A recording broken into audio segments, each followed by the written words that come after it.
It was just after dark in Williams Park when I first happened upon the stranger, but our conversation hadn't really begun to flower till shortly after the witching hour, when as surely as I stand before you alive, she and I discussed how I'd arrived with nowhere better to sleep than a park bench which we then shared.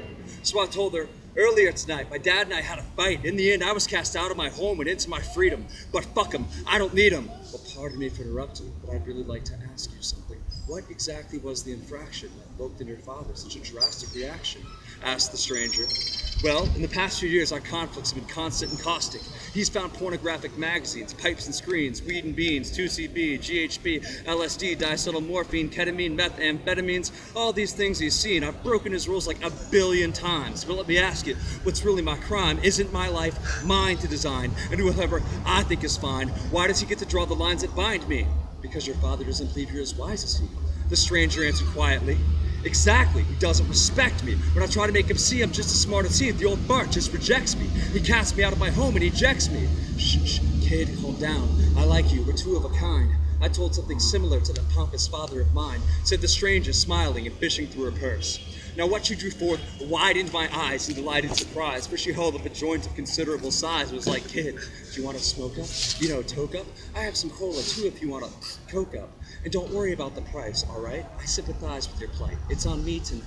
So what the hell, I thought, the price is right. So then we smoked till we choked, and we stopped, and we snorted, and soon my whole world became warped and distorted, and the stranger, she snuggled close to me, then smiled suggestively and softly spoke to me and said, listen closely. Mostly folks like me, those so old who've grown cold to the memories prior to crossing the wire from youth to maturity, would give you this advice without thinking twice. Be nice and honor your mother and father. But me, I think unconditionally, untraditionally, and look at me.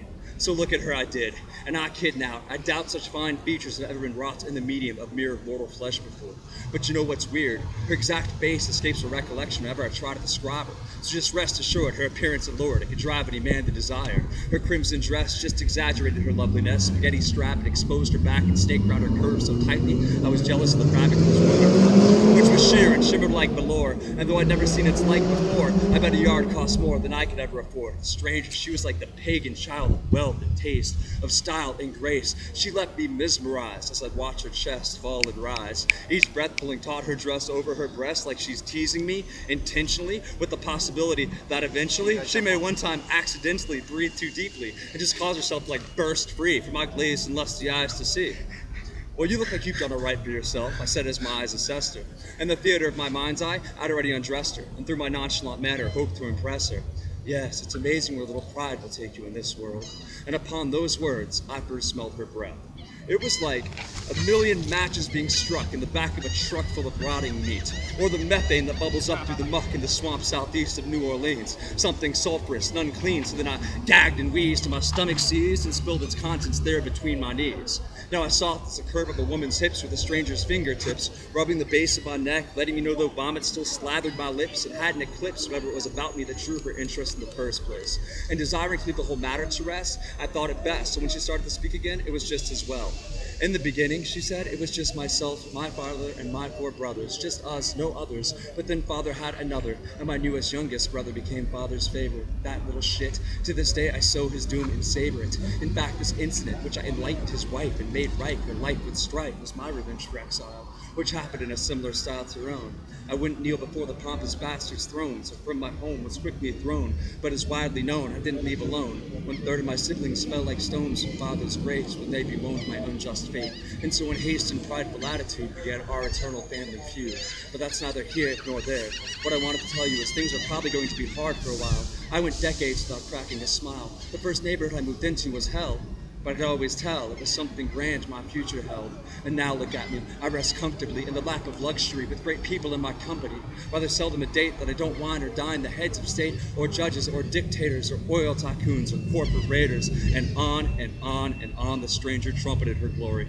While I, growing bored with her story, looked at the watch on my wrist, which, son of a bitch, apparently needed to be fixed because the time had frozen at 66 past 6. And then compounding this irritation, the temperature seemed to have fluctuated, and as visible clouds in my breath demonstrated frustrated, had grown quite cold. Also, had made me quite bold, and thinking the stranger was the sort of woman with whom I had to just share my thoughts, I propositioned her with a favor I sought and said, listen, I don't have a lot of friends, and you did say you sympathized with the fight I had with my father today, so would it be alright if I stayed at your place tonight? And she said, kid, I can give you so much more than shelter if you stay longer than just one night. But though to say so may sound trite, if you pay what I require, I can give you anything you desire. So I asked her price, and her whispered answer intrigued as well as enticed, so hand in hand we strode forth into the night, so that we might consummate our contract back at her place. Now speaking of her place, it was out in the middle of nowhere, the nowhere, nowhere with a capital N, the nowhere that had been right here in the beginning, and come the end, the nowhere that will be here again. There between sheets of woven flesh, inside walls of molten brass, I thrust, she clenched, our fingers clasped, and when I came, the stranger claimed her prize at last. She was that thing which clergy will tell you is precious, priceless, and the most valuable thing anyone could possess. But let's be honest, at best, a soul's pretty much useless from your very first breath until the day of your death, but obviously worth much more than sex. So I asked for passion, for purpose, some reason for living, something I'd always loved without a moment's misgivings, and in the end she blessed my pen, and now by virtue of her unholy decree, I shit, breathe, and bleed poetry. That was Williams Park and Bill Abad, and that was for Poetry in the Streets. Woo! That was some tight shit, bro. I have respect on that, bro. Thanks a lot, man. That was good. Thank you. I'm about to lose my motherfucking mind and we're fucking